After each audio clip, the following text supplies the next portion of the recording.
It'll be one to go this time by. Coming to the green, buddy, coming to the green. Let's go get him. Go, go, go, go, go, go, go. Get your motor running. Head out on the highway. Want to say something to start with? Yeah, I thought I'd make it. First of all, good morning. I thought I'd make a couple of comments because I know there's been a lot of discussion recently about the economy and how that affects NASCAR, certainly the manufacturers and what they're going through. The recent earnings announcements for both Ford and General Motors, and obviously, as we've said for at least a year now, that as you know, the economy either got better or worse, but certainly if it got worse, NASCAR would not be immune to the effects of a tough economy. It wouldn't be immune if our partners were struggling, and we would need to work very hard to make sure that we were good partners in the reverse as they got through challenging times. And that also included our fans who, as you know, have had to fight high fuel prices in the summer, which had an effect on us. And they also have recently had to fight the credit crunch and everything else that's been thrown at them. So NASCAR as an industry is not immune. We've said that from the beginning. And so the question that you may ask, and I'm sure you will, what are we doing about that, is I and Mike Helton have been to see the CEOs of each manufacturer or relatively high executives at Ford, GM, Chrysler, and Toyota in recent months. So we're trying to understand very carefully what they're going through, and as importantly, how it relates back to the team owners who rely on engineering and the commitments that the manufacturers have. So we're as up on that as we think that we can be to stay abreast of it. And so with that, general comments on the economy, be happy to take any question that you may have. Raise your hand and we'll call on you. We'll start right here with David. Maybe state your name and affiliation if you could. David Poole, Charlotte Observer. Is there any role that NASCAR can play in terms of stepping in, helping teams? I mean, the NFL, I think, raised a $2 billion line of credit for its teams. Is there a role for NASCAR in sustaining individual teams, or does that not work in the NASCAR model? No, it does work, and there are two things that you want to be thinking about. One is the cost model that we have, which is the rules packages or any related items that we have control over. And so, in particular, the truck series, which is you can imagine the manufacturer support is going to be very challenging in the months and years ahead because of lack of selling big trucks. So the point is that what we need to be more aggressive than we've ever been at taking cost out of the system. We're always aggressive.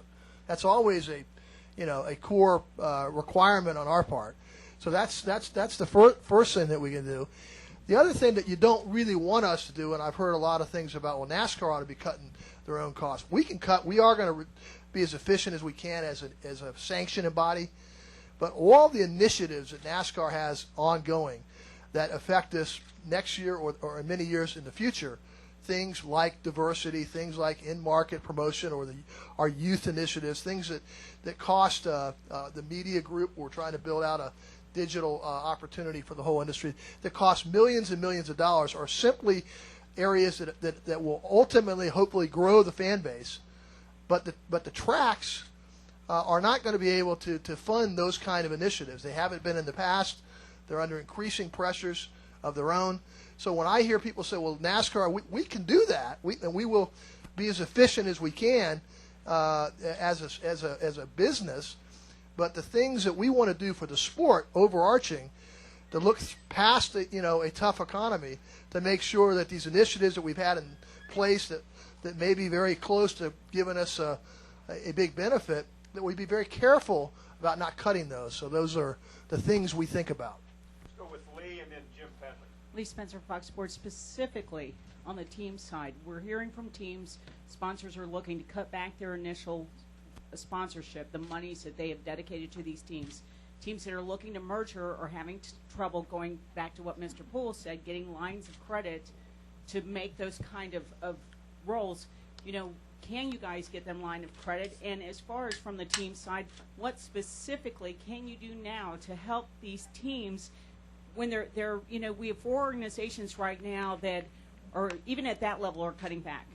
But even below them, there is such a crisis out there on the on the back end of the garage where these people don't have sponsors. I mean, they're wondering whether or not they're going to be here next year. Well, and we want them. Look, what can we do? Can we establish lines of credit? They're individual businesses. Okay, that's a very, and there are literally, there are literally hundreds of them that could be in effect, depending on how far you would go in our national series, and different teams that are starting up or exiting all the time. So we're not talking about 20 or 25 traditional sports teams where some halo credit line could be established for them. It just doesn't. That's not practical. But what's important is that we have said routinely, of course we're concerned about that. The advertising market has come to a screeching halt in many respects. So I'm meeting with our television partners who are feeling that very, very directly. So this is not just the team owners, some of the team owners are in dire straits. We understand that. But the entire country is in dire straits in one form or another. And quite frankly, we may come out of this. We'll see how the economy sustains in terms of how bad it gets. But better than most, even though it's hard sometimes to see that because we're all sensitive to a team owner who's really struggling, who ought to have sponsorship.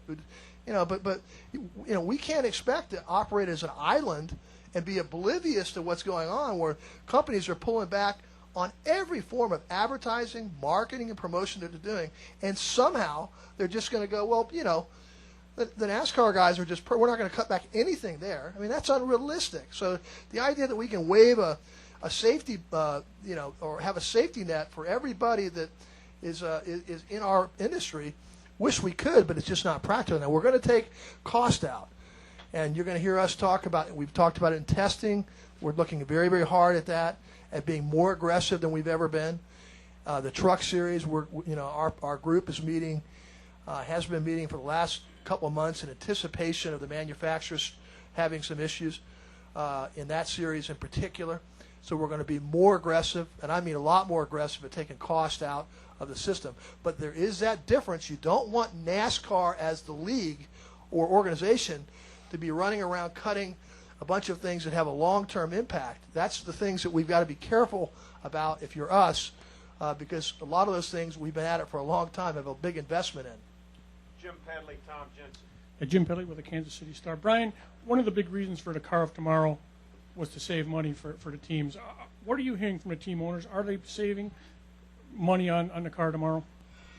Well, I hear mostly that they are. There's certainly some that would disagree. It's probably a little bit too early to get a full sort of accounting, but if you go by a couple of different metrics, number one is, are you building less cars and do you need less cars? Do you need less engineering? Another big cost. And have we made a bunch of progress in that area? And the answer is we have. How much of that impacts it over the long term, we'll have to see. We're very happy with the 3 principles that we set out, which was safety, cost containment, and competition. And if those of you remember, we got a lot of pressure back in May to make changes on the car tomorrow because it wasn't driving as well as it could and all those things. And we're very pleased that we didn't cave to that pressure, because that would have done 2 things. Would have cost us, the teams, a lot more money, because we would have, in theory, moved the rules around, right, and made them chase something else. That costs money every time we do that. So that would be number one.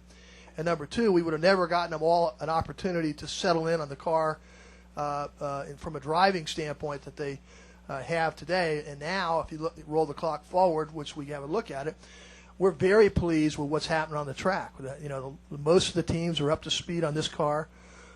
It's exciting. We've had competitive events. We always like to have more and better, but we're very pleased with where the car tomorrow is on all 3 of the metrics that we set out for.